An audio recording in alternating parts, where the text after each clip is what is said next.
वाली मान सतार मान को नायक शाकना छेला डोबा तो बोल रही हूँ जनाब वाली अर्ज इसरा की है मेरी अपील है जनाब तहसीलदार साहब ना और जनाब हाजी मोहम्मद अशरफ साहब जरा सेकलूरी उन्ना मारो डोबा को कब्रस्तान जड़ा रुड़ गए 5 कबर जड़ी वे आ जा रही हैं बाकी कबर पहली रुड़ी में थी जिनको उनको जनाबा ना खुद पता इन कब्रों को मासरो किया जाए और मीडिया वाला चढ़े जी इन कब्रों ने आगे देखेगा और 5-4 कबर जड़ी वे आइंदा बारिश हुई तो फिर आने वाली हैं इसमें मेरा जो जनाबा का सवाल है कि हमारी कब्रिस्तान का जरा क्रेड भी ग्रेड था वे लेगा पीछे रोड में ला देता और महकमा नहीं और महकमा जरा रोड वाला इसमें पुराना चढ़े जाए मीडिया वाला चढ़ा जी जनाब हाजी अशरफ साहब डीसी साहब तक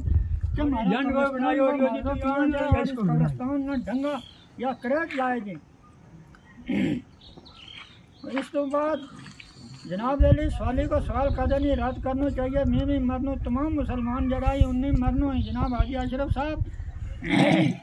आज या जड़ी अर्ज है या तहसीलदार साहब तक और जनाब डीसी साहब तक पहुँचानी। अस्सलाम वालेकुम।